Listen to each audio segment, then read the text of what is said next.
Israel की तरफ से 2 ईरानी ड्रोन को मार गिराया गया है। ये 2 ड्रोन जो बताया जा रहा है कि जासूसी करने के लिए पहुंचे थे, लेकिन इजरायली वायुसेना ने इन 2 ड्रोन्स को मार गिराया है। इधर ऑपरेशन राइजिंग लायंस लगातार जारी है, इधर ईरान की तरफ से ट्रू प्रॉमिस 3 ऑपरेशन जारी है। ऐसे में बड़ी खबर आपको बता दें कि इजरायली वायुसेना ने 2 ड्रोन जिनको मार गिराया है। ईरानी ड्रोन ये जासूसी करने आया था और ये उसी की तस्वीरें आपको दिखा रहे हैं। देखिए किस तरीके से ये जो एरो के जरिए आपको दिखा रहे हैं, ये ड्रोन आया था जो डेड सी है उस तरफ आया था, लेकिन वहां पर बीच में ही इजरायली वायुसेना ने इन दोनों ड्रोनों को मार गिराया है। और ये बड़ी जानकारी मिल रही है कि जासूसी करने के लिए ये ड्रोन, ये देखिए किस तरीके से हवा में ही इसको मार गिराया गया। इस बीच एक और बड़ी अपडेट आ गई है। आईआरजीसी को मिला नया खुफिया प्रमुख, जनरल माजिद खादेमी होंगे नए चीफ। इजराइल ने जनरल काजेमी को मार गिराया। ब्रिगेडियर जनरल मोहम्मद कारामी होंगे आईआरजीसी ग्राउंड फोर्सेस के कमांडर। तो अब नई नियुक्तियां हो गई हैं क्योंकि इजराइल लगातार ईरान के टॉप कमांडर्स को मार रहा है। जनरल माजिद खादेमी अब नए चीफ बनाए गए हैं। इससे पहले जो चीफ थे जनरल काजेमी, उनको मार गिराया। लगातार ये चीफ अपॉइंट कर रहा है ईरान, और इजराइल टारगेट करके बैठा है कि जितने भी टॉप लीडरशिप हैं, जितने भी टॉप के लोग हैं ईरान के, उन्हें मार गिराना है। आईआरजीसी ग्राउंड फोर्सेस के नए खुफिया प्रमुख की नियुक्ति हुई है। और बड़ी खबर आपको बता दें, इजराइल का ईरान पर ताबड़तोड़ हमले जारी हैं। शिराज की पहाड़ियों पर आग भी लग गई है। तो देखिए इजराइल ईरान पर ताबड़तोड़ हमले कर रहा है, और अगर ईरान को डेमोग्राफिकली भी देखा जाए तो ईरान पर्वत श्रृंखलाओं से पूरी तरीके से चारों ओर से घिरा हुआ है। ओमान की खाड़ी वहां पर है, लेकिन ये जो तस्वीरें दिखा रहे हैं शिराज की पहाड़ियों की तस्वीरें दिखा रहे हैं जहां पर आग लग गई है, क्योंकि इजराइल की तरफ से ताबड़तोड़ अटैक जो है वो किए जा रहे हैं। फाइटर जेट जो है, लड़ाकू विमान लगातार वहां पर भेजे जा रहे हैं, जिसकी वजह से ईरान को काफी नुकसान पहुंचा है। यहाँ तक कि उनके जो न्यूक्लियर प्लांट्स हैं उनको भी निशाना बनाया गया है। हालांकि फोर्डो न्यूक्लियर प्लांट जो सबसे ज्यादा अहम है ईरान के लिए भी और इजराइल के लिए भी, क्योंकि इजराइल उसको नेस्तनाबूद करना चाहता है, लेकिन इजराइल के पास उतनी पावर नहीं है। ये पावर सिर्फ अमेरिका के पास है, वहीं ईरान के लिए भी वो इंपॉर्टेंट है। अब ये बड़ी खबर आपको दिखा रहे हैं और ये तस्वीरें दिखा रहे हैं शिराज की पहाड़ियां जहां पर आग लगी है।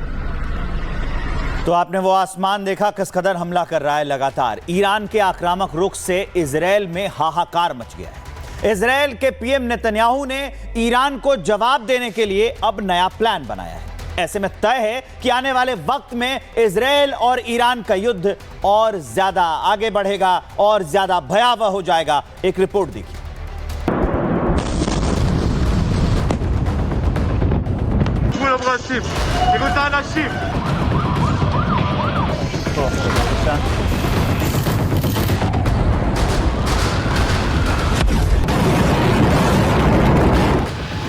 ईरान इजराइल में युद्ध अब और खतरनाक मोड़ पर पहुंच गया है। इजराइल के हमले से ईरान के सुप्रीम लीडर खामेनेई के तेवर आक्रामक होते जा रहे हैं। इस बात का अंदाजा इजराइल को भी नहीं था कि ईरान ऐसा हमला करेगा।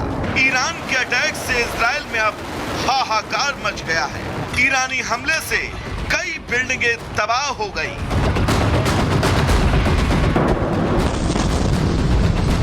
सोरोका अस्पताल पूरी तरह से बर्बाद हो गया।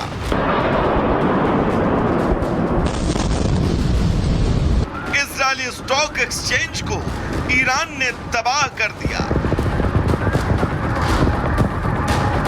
ईरान की दागी गई मिसाइल से इजराइल में भारी नुकसान हुआ है। दरअसल ईरान ने इजराइल पर 12 बैलिस्टिक मिसाइल से हमला किया। हमले में इजराइल के कई लोग घायल हुए। ईरान के हमले से इजराइल के प्रधानमंत्री तिलमिला उठे और ईरान के खिलाफ अब बदले की कार्रवाई शुरू कर दी है।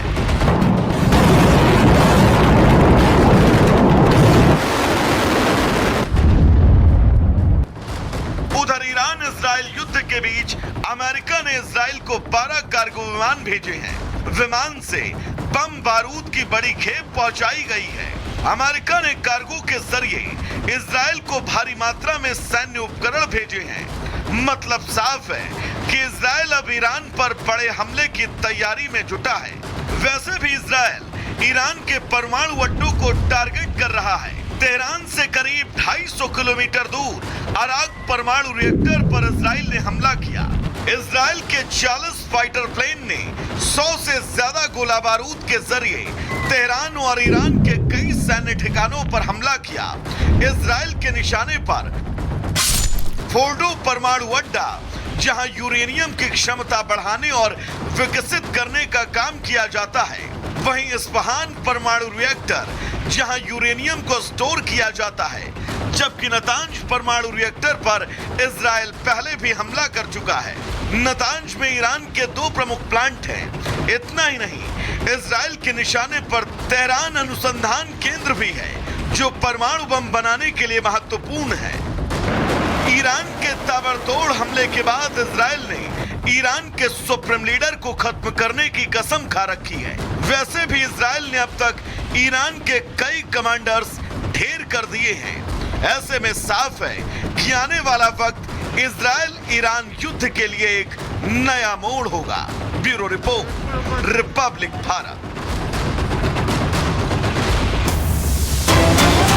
और बड़ी खबर आपको बता दें, ईरान पर हमले को लेकर व्हाइट हाउस ने बयान जारी किया है। अगले 2 हफ्तों में ईरान पर हमले का फैसला ले सकते हैं ट्रंप का मानना है ईरान के साथ अभी भी बातचीत की पर्याप्त संभावना है। तो देखिए किस तरीके से अमेरिका लगातार अपनी जो अपनी उपस्थिति जो है वो लगातार दर्ज करा रहा है। ये व्हाइट हाउस ने बयान जारी किया है कि अगले 2 हफ्ते बहुत इंपॉर्टेंट होंगे, क्योंकि अगले 2 हफ्तों में ईरान पर हमले का फैसला ट्रंप ले सकते हैं। ट्रंप जो हमेशा ही क्रेडिट लेने की होड़ में सबसे आगे रहते हैं, और लगातार आपको बता दें कि ट्रंप का मानना है ईरान के साथ अभी भी बातचीत की पर्याप्त संभावना है। तो बड़ी खबर आपको बता रहे हैं। इस बीच एक और अपडेट आ गई है शिखा। इजरायली पीएम नेतन्याहू का बड़ा बयान सामने आया है। ईरान पर हमला करना है या नहीं खुद तय करेंगे। यूएस वो वही करेंगे जो अमेरिका के लिए अच्छा है। नेतन्याहू ने कहा है ये कि मैं वही करूंगा जो इजराइल के लिए अच्छा होगा। अब मैं एक बार फिर से इसको बताता हूं। मतलब नेतन्याहू ये कह रहे हैं कि अमेरिका के लिए क्या अच्छा है, वो ईरान पर हमला करना चाहता है या नहीं, वो तो वो तय करे, लेकिन मैं ये तय करूंगा कि इजराइल के लिए जो युद्ध के अपने लक्ष्य हैं, युद्ध के लिए क्या अच्छा है, इजराइल उसमें क्या सोचता है, मतलब जो इजराइल का रोल है वो मैं तय करूंगा, और यूएस अगर वो ईरान पर हमला करना चाहता है कि नहीं वो तय करेगा, यूएस तय करेगा। मतलब इजराइल और ईरान की जंग में अब और नए मोड़ आने लगे हैं।